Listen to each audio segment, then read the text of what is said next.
नमस्कार, आप देख रहे हैं अपना उत्तर प्रदेश। मैं हूं आपके साथ सचिन चौहान। गोरखपुर में बाबा गंभीरनाथ प्रेक्षागृह कार्यक्रम में मुख्यमंत्री योगी आदित्यनाथ ने शिरकत की है, जिसमें स्वयं सहायता समूह को ऋण वितरित करने के साथ साथ राज्य ग्रामीण आजीविका मिशन द्वारा संचालित बाबा गोरखनाथ कृपा दुग्ध उत्पादक संस्था के 7वें दुग्ध अवशीतन गृहों का लोकार्पण यह किया गया। तस्वीर आपके सामने है। मुख्यमंत्री योगी आदित्यनाथ ने यह कहा है कि समर्थ और सशक्त समाज के लिए आदि आबादी को स्वावलंबी बनाया जाना बेहद जरूरी है। कार्यक्रम में सांसद रवि किशन भी नजर आए। पूरे देश के अंदर महिला सुरक्षा, सम्मान और स्वावलंबन का एक नया दौर प्रारंभ हुआ है।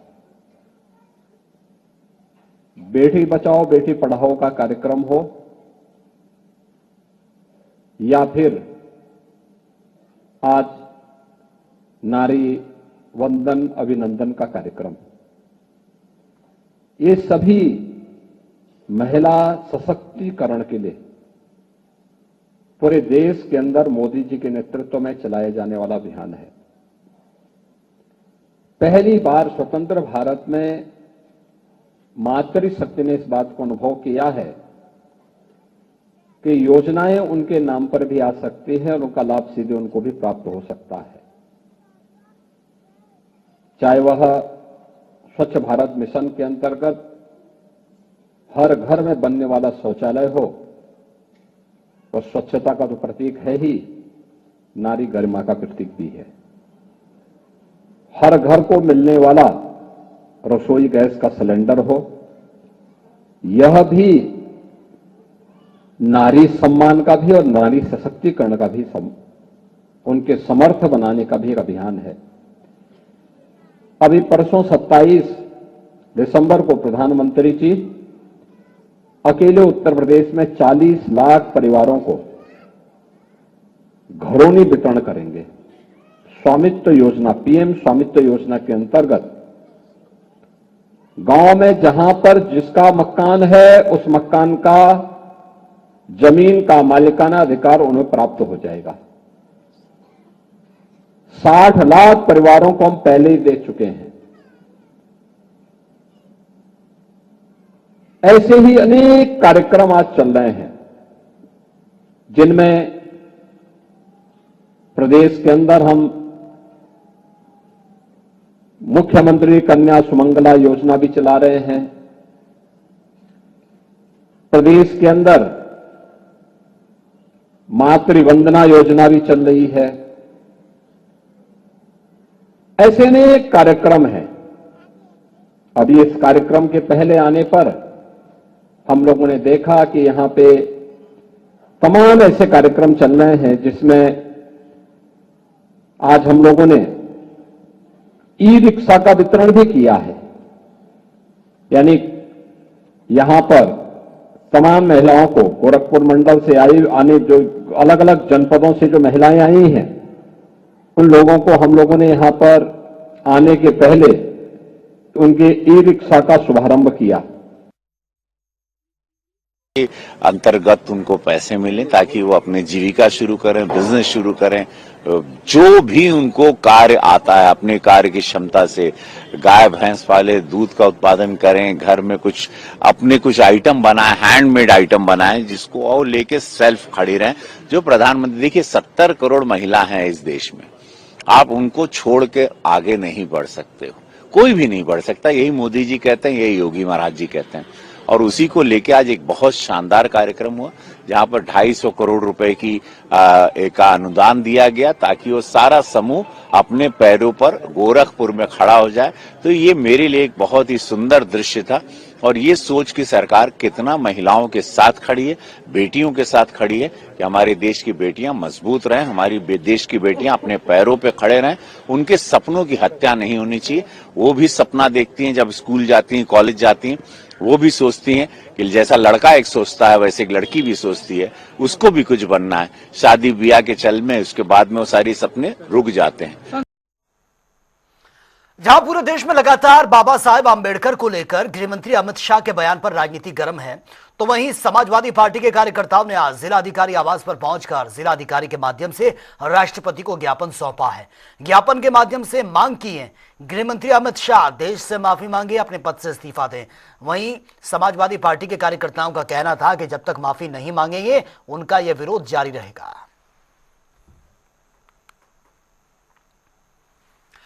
और सुल्तानपुर में जिला विकास समन्वय एवं निगरानी समिति की बैठक आयोजित की गई है, जिसकी अध्यक्षता समाजवादी पार्टी से सांसद रामभुआल निषाद ने की है। बैठक में जिले के विकास कार्यों पर चर्चा हुई। साथ ही गृहमंत्री अमित शाह के बाबा साहेब आंबेडकर पर दिए गए बयान पर उनको समझाना चाहिए कि ऐसी बातों से समाज में नफरत पैदा होती है।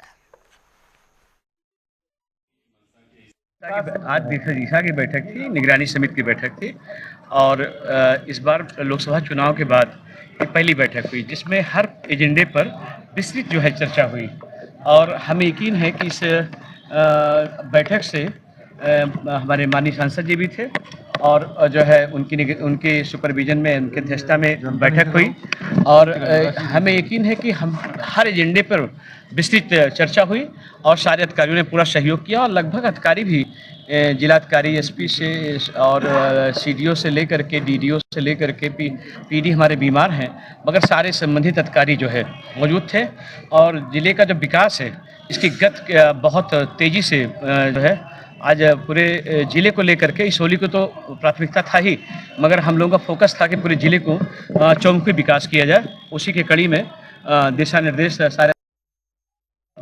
बैठक बहुत सौहार्दपूर्ण रहा, हर बिंदुओं पर चर्चा हुई।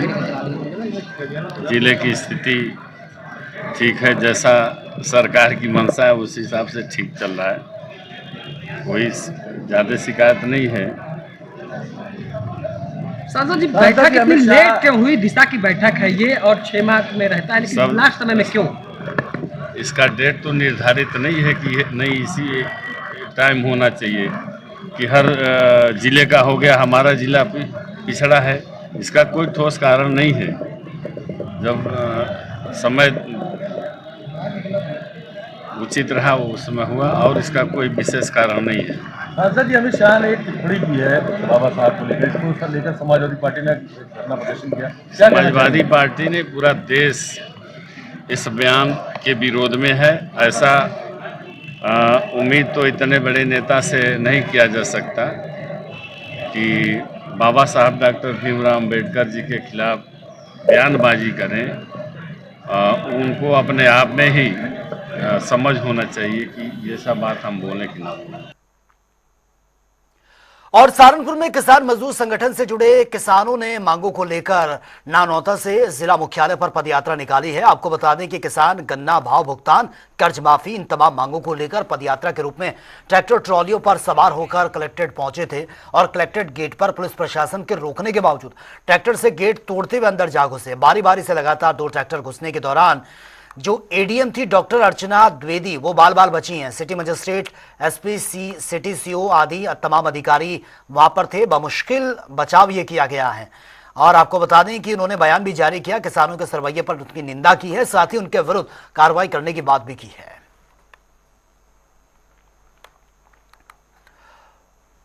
चलिए आगे बढ़ते हैं। देश की आजादी के लिए अपने प्राणों की आहुति देने वाले वीर शहीदों की जीवनी पर अब शहीद वॉल ये नजर आएगी। प्रयागराज के तमाम ऐसे क्रांतिकारी रहे हैं जिन्होंने देश को आजाद कराने में अपनी जान गंवा दी थी। दुर्भाग्य ये रहा कि ज्यादातर लोग उन्हें जानते तक नहीं हैं। प्रयागराज के इन्हीं गुमनाम शहीदों की स्मृति में सिविल लाइंस में शहीद वॉल का निर्माण करवाया जाएगा।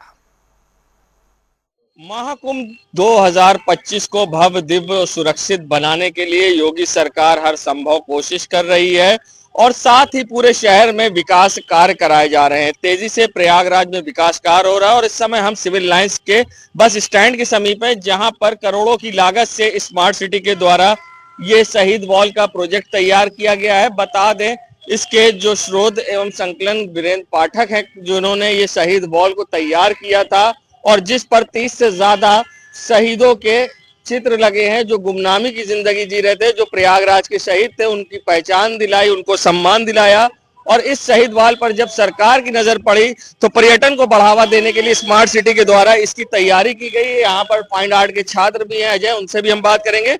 ये बताइए, जो आपने तैयार किया है शहीदों का चित्र और जो योगी सरकार की मंशा है, कितना उत्साहित है कि इससे आने वाले पर्यटन को कितना बढ़ावा मिलेगा? सर देखा जा रहा है कि हम लोग सर अभी हाल में ही हम लोग सैंड आर्ट भी करते हैं साथ में। ये स्कल्पचर है और काफी हमको एक अच्छा एक अचीवमेंट एक अवसर प्राप्त हुआ कि शहीद वाल पे हमारे बनाए गए ये कलाकृति को लगाया गया है। काफी दर्शक आ रहे हैं। जैसा कि विहंगम कुंभ 2025 का आगमन हो चुका है तो सर काफी ज्यादा खुशी भी मिल रही है कि हम जैसे कलाकारों को एक अवसर मिला है और ये शहीदों को याद करके एक सर हम लोगों ने यहाँ पे प्रतिलिपि तैयार की गई है। देखिए, जो शहीदों का चित्र लगाया गया है इस शहीद वॉल पर, ऐसे में ये एक भव्य नजारा है जहां पर लोग सिविल लाइन बस स्टैंड अगर आते हैं, टाइम पास अगर उनको मान लीजिए बस देर होती तो वो यहाँ पर आते हैं और इन शहीदों के बारे में वो जानकारी प्राप्त करते हैं। और करोड़ों की लागत से स्मार्ट सिटी के द्वारा इसे पूरी तरह से तैयार किया गया है। मगर अगर कहें महाकुंभ में जो आने वाले पर्यटन है उनके लिए जो तैयारियां हैं वो उसमें अभी भी थोड़ी कमी है, क्योंकि इसकी तैयारी होनी है। जैसे हैंगिंग साउंड लगने हैं, वॉल एलईडी लगनी है जिसपे शहीदों की गाथा दिखाई देगी और साउंड सिस्टम के माध्यम से शहीदों के बारे में जाना जाएगा। मगर वो सारे काम अभी भी अधूरे हैं और कब इस पर जिम्मेदार काम कराएंगे ये एक अपने आप में बड़ा सवाल है। मगर शहीद वॉल पर जिस तरह से ये तैयारी की गई है ये एक अलग ही अनोखा नजारा है, क्योंकि महाकुंभ में शहीदों का भी महाकुंभ होगा और शहीदों के महाकुंभ में जो शहीदों के बारे में लोग जानेंगे, ये एक खास तैयारी है। मगर अब देखना होगा कि शहीद वॉल को पूरी तरह से स्मार्ट सिटी कब तैयार कर पाता है या महाकुंभ से पहले आधे मझधार में ही रहेगा, ये अपने आप में एक बड़ा सवाल है। फिलहाल हम यहाँ पर जो यहाँ के शोधकर्ता है उनसे ही बात करने की कोशिश करेंगे कि किस तरह से उन्होंने ये तैयारी की थी और स्मार्ट सिटी के द्वारा ये प्रोजेक्ट तैयार किया गया है। हम उनसे बात करने की कोशिश करेंगे। सर, ये जो प्रोजेक्ट है किस तरह तैयार किया गया है शहीदों के बारे में और लोगों को जानकारी में क्या खास है? यहाँ सारे विस्मित शहीद हैं जो विस्मित थे, किताबों में थे, जिनकी कोई जानकारी नहीं थी, गजट से निकाल के खोज के उनके बारे में जानकारी प्राप्त करके यहाँ सारे शहीद लगाए गए हैं। इसमें 3 शहीद ऐसे हैं जो 1857 की लड़ाई के हैं और 26 शहीद हैं जो 1962 आज़ादी के लिए लड़ते लड़ते शहीद हुए हैं।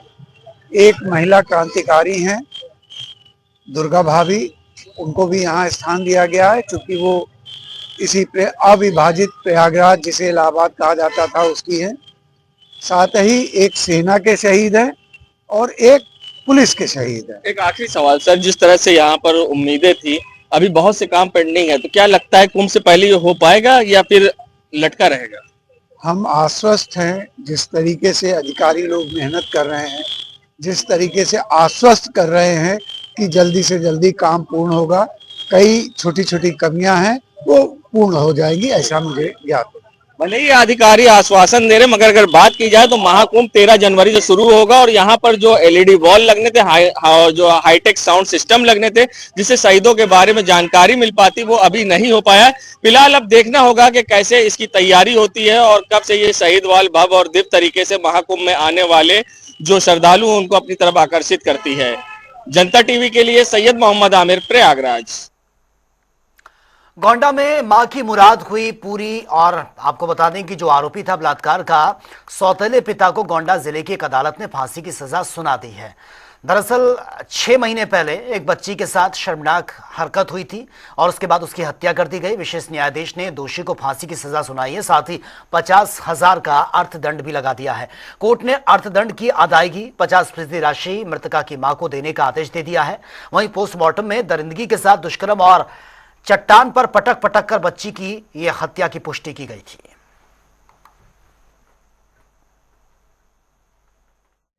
एक 4 साल की बच्ची के साथ दुष्कर्म कर उसकी हत्या कारित करने वाले हत्यारोपी को माननीय न्यायालय द्वारा मृत्युदंड की सजा सुनाई गई है। अवगत करा दें, 22 जून 2024 को थाना नवाबगंज क्षेत्र में एक 4 वर्षीय बच्ची का शव प्राप्त हुआ था, जिसके संबंध में थाना नवाबगंज पर सुसंगत धाराओं में अज्ञात के विरुद्ध मुकदमा पंजीकृत करते हुए इस घटना को अत्यंत गंभीरता से लेते हुए मेरे द्वारा तत्कालीन थाना प्रभारी नवाबगंज इंस्पेक्टर मनोज राय के नेतृत्व में 5 टीमों का गठन कर एसओजी और सर्विलांस को भी लगाया गया था, जिनके द्वारा अथक मेहनत एवं प्रयासोपरांत टेक्निकल एवं मैनुअल साक्ष्यों के आधार पर 24 घंटे के भीतर इस घटना का सफल अनावरण करते हुए इसमें जो हत्यारोपी था विश्वनाथ, जो दतिया मध्य प्रदेश का रहने वाला था, उसको गिरफ्तार कर जेल भेजा गया। और पीलीभीत में एफएसडीए और जिला पूर्ति विभाग की संयुक्त टीम ने बड़ी छापेमारी की है। आपको बता दें कि खुफिया सूचना पर पुलिस बल सहित एफएसडीए और जिला पूर्ति विभाग की टीमें पहुंची हैं, जहां पर छापेमारी के दौरान एचपी गैस, इंडियन गैस, साथ ही भारत गैस के लगभग 200 अवैध सिलेंडर यहां पर मिले हैं, और जिसमें कई सिलेंडर्स जो हैं वो कमर्शियल और घरेलू भी बताए जा रहे हैं। साथ ही एफएसडीए की टीम ने पंकज कंपनी के मोर चावल और टीटू नमक का भी सैंपल, ये नमक लिया है जो टीटू नमक है, और फिलहाल छापेमारी के दौरान मिले सामान के आधार पर पुलिस आगे की कार्रवाई में जुटी हुई है। चलिए आगे बढ़ते हैं। बांदा में चर्चित हत्याकांड मामले में कोर्ट ने 6 अभियुक्तों को आजीवन कारावास और एक अभियुक्त को 6 महीने की सजा ये सुनाई है।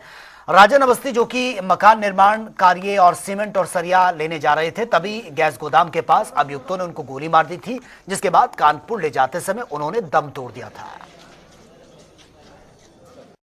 आज जो राजन हत्याकांड से नाम से बहुचर्चित मामला था, जिसमें इंडियन गैस एजेंसी के पास जो गोदाम है उसके पास जो राजन अवस्थी की गोली मार के हत्या की गई, उस पर फैसला है, बहुचर्चित फैसला था।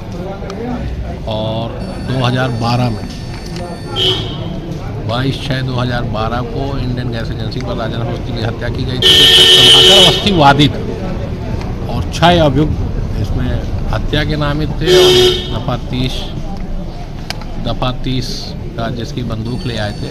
इसमें से 6 आरोपियों को 302, 147, 148, 149, 302 और 307/34 के तहत 302 में आजीवन कारावास, 307 में 10 वर्ष का कारावास दिया गया। 6 आरोपियों को उम्र कैद की सजा सुनाई गई, और एक जो आरोपी बचा है उसको, वो जिसकी बंदूक ला करके लाए थे, जिसकी लाइसेंसी बंदूक से उन्होंने मारा था, उसको दफा 30 का मुलजिम माना है न्यायालय ने, और उसमें उसको 6 माह। और अब बात होगी तमाम खबरों की ताबड़तोड़ अंदाज में। अमेठी में लाठी डंडों के साथ महिलाओं ने किया विरोध प्रदर्शन, स्वास्थ्य विभाग के खिलाफ जमकर नारेबाजी। अलीगढ़ में हुआ भीषण सड़क हादसा, मजदूरों से भरे तेज रफ्तार ट्रैक्टर ट्रॉली, बाइक सवार को मारी टक्कर, हादसे में बाइक सवार की मौत। बरेली में दरोगा ने उड़ाई है ट्रैफिक नियमों की धज्जियां, कार पर ब्लैक फिल्म लगाकर दिखाए टशन, एसपी ट्रैफिक ने दिए कार्रवाई के आदेश। फर्रुखाबाद में बीएसए ने की बड़ी कार्रवाई, छात्र से अशोभनीय व्यवहार करने पर शिक्षक को निलंबित कर दिया गया। आगरा में पेड़ से लटका मिला युवक का शव, परिजनों ने हत्या का आरोप लगा दिया, मामले की जांच में जुटी है पुलिस। आजमगढ़ में मामूली बात पर विवाद हो गया, दोस्त ने दोस्त पर चलाई गोली, घायल को अस्पताल में एडमिट किया गया। ललितपुर में दबंगों के हौसले बुलंद हैं, दुकान में घुसकर दुकानदार के साथ जमकर की मारपीट, सीसीटीवी में कैद हुई है मारपीट की पूरी घटना। नोएडा में पुलिस को मिली है बड़ी सफलता, 2 शातिर चोरों को किया गिरफ्तार, चोरी की बाइक भी बरामद। बाराबंकी में लेखपालों की दबंगई सामने आई, एंटी करप्शन टीम पर किया गया हमला, शिकायतकर्ता किसान को भी पीट पीट कर लहूलुहान कर दिया। मैनपुरी में बेसमेंट की खुदाई के दौरान हुआ हादसा, दीवार में दबकर 3 मजदूर गंभीर रूप से घायल, हॉस्पिटलाइज, बिना परमिशन के चल रही थी बेसमेंट की खुदाई। गोंडा पुलिस के पक्ष में कोर्ट ने लिया ऐतिहासिक फैसला, हत्या के आरोपी को सुनाई फांसी की सजा, 6 महीने पहले की गई थी 4 साल की मासूम के दुष्कर्म के बाद हत्या। ललितपुर में मनाया गया संपूर्ण समाधान दिवस, कमिश्नर और डीआईजी ने फरियादियों की समस्याओं को सुना, पुलिस विभाग की टीम को कार्रवाई के निर्देश दिए। सुल्तानपुर में समाजवादी पार्टी के नेताओं ने किया प्रदर्शन, गृह मंत्री अमित शाह द्वारा बाबा साहेब पर की गई टिप्पणी को लेकर प्रदर्शन किया गया। पीलीभीत में समाजवादी पार्टी के कार्यकर्ताओं ने गृह मंत्री अमित शाह द्वारा बाबा साहेब पर की गई टिप्पणी को लेकर प्रदर्शन किया गया। वहीं बरेली में भी समाजवादी पार्टी के कार्यकर्ताओं ने बाबा साहेब पर की गई टिप्पणी को लेकर गृह मंत्री अमित शाह को लेकर विरोध किया गया। मोबा में समाजवादी पार्टी द्वारा देश के गृह मंत्री अमित शाह के विरोध में 1 दिवसीय धरना देकर प्रदर्शन हुआ, सैकड़ों की तादाद में इकट्ठा हुए सपा कार्यकर्ता। अमरोहा में गृह मंत्री अमित शाह के बयान को लेकर सपा कार्यकर्ताओं ने किया विरोध प्रदर्शन। बाबा साहेब भीमराव अंबेडकर को लेकर गृह मंत्री अमित शाह ने की थी टिप्पणी। एटा में समाजवादी पार्टी के नेताओं ने किया पैदल मार्च। गृह मंत्री अमित शाह के द्वारा बाबा साहेब पर की गई टिप्पणी को लेकर विरोध प्रदर्शन किया। शाहजहांपुर जेल में कड़ाके की सर्दी को देखते हुए उद्योग व्यापार प्रतिनिधि मंडल के पदाधिकारियों ने गरीब एवं बुजुर्ग बंदियों को किया कंबल वितरण। जेल अधीक्षक मिजाजी लाल ने उद्योग व्यापार प्रतिनिधि मंडल के पदाधिकारियों का आभार भी प्रकट किया।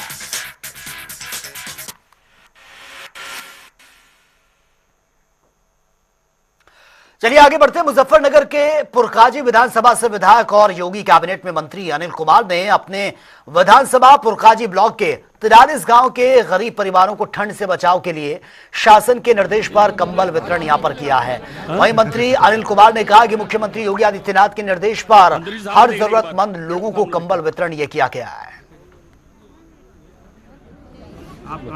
आज अपने विधानसभा क्षेत्र में माननीय मुख्यमंत्री योगी आदित्यनाथ जी के निर्देश पर, चौधरी जयंत जी के निर्देश पर जो गरीब आदमी असहाय होते हैं, जिनका कोई सहारा नहीं होता, हमारी बुजुर्ग महिला होती हैं, छोटे बच्चे होते हैं, बुजुर्ग होते हैं, जो समाज से एक तरह से दूर रहते हैं, उन सब लोगों को जो है आज सर्दी का समय है, उन सब लोगों को कंबल वितरित किए हैं ताकि जो है इस सर्दी में थोड़ा सा उनको राहत महसूस हो सके। तो सरकार ने, हम सब लोगों ने मदद करने की कोशिश की है इसमें। और वहीं कैथल के इंडस पब्लिक स्कूल में वार्षिक महोत्सव मनाया गया, जिसमें बच्चों ने रंगारंग और मनमोहक प्रस्तुतियां दी हैं, लोगों का दिल जीत लिया। वहीं मेधावी छात्रों को सम्मानित भी किया गया है। कार्यक्रम में मुख्य अतिथि के रूप में डिप्टी स्पीकर कृष्ण मिड्ढा ने शिरकत की है। कृष्ण मिड्ढा ने शिक्षा के महत्व पर प्रकाश डालते हुए कहा कि पढ़ाई के साथ साथ आध्यात्मिक शिक्षा भी बहुत ज्यादा जरूरी है। आजकल बच्चे अच्छे अंक प्राप्त कर परीक्षा में पास तो होते हैं, लेकिन आज के युग में केवल शैक्षिक शिक्षा ही नहीं बल्कि आध्यात्मिक शिक्षा भी जरूरी है, क्योंकि ये जीवन में संतुलन और सच्चे मार्गदर्शन का काम करती है। तो वहीं कार्यक्रम में स्कूल प्रबंधन द्वारा शिक्षा के साथ साथ संस्कारों के महत्व को भी उजागर किया गया है। वार्षिक महोत्सव में छात्रा के साथ साथ भारी संख्या में तमाम छात्रों के साथ साथ मुख्य अतिथि भी नजर आए। हमारा समय था जिसमें हम लोग 40, 50, 60% तक हम अपने आप को मानते थे कि बहुत ज़्यादा नंबर ले लिए, लेकिन प्रेम प्यार परिवारों में रहता था। लेकिन आज बच्चा पढ़ने के साथ साथ अगर उसको आध्यात्मिक शिक्षा मिलती है तो और ज़्यादा बेहतर है, क्योंकि कैप्टन साहब से, कैप्टन अभिमन्यु जी से और सुभाष सुरान जी से, अभी आज भाई साहब से भी जब जिक्र हुआ तो इन्होंने ये भी माँ भगवती के उपासक हैं। तो मैं ये कहता हूँ कि ये भी ज़रूरी है, एक अधिक क्लास इसकी भी लगनी चाहिए, चाहे सप्ताह में एक लगे, जिससे बच्चों को आध्यात्मिक दृष्टि से भी पता रहे। ताकि ये भी कह सकता हूँ कि आध्यात्मिक दृष्टि से अगर बच्चे पढ़ेंगे तो माइंड है जो बड़ा सेट सा रहता है और उन्हें प्रभु के बारे में भी और मेडिटेशन ये सब का उन्हें ज्ञान रहता है। तो फिलहाल इस बुलेटिन में मेरे साथ इतना ही, लेकिन तमाम खबरों के लिए आप बने रहिए जनता टीवी के साथ। नमस्कार।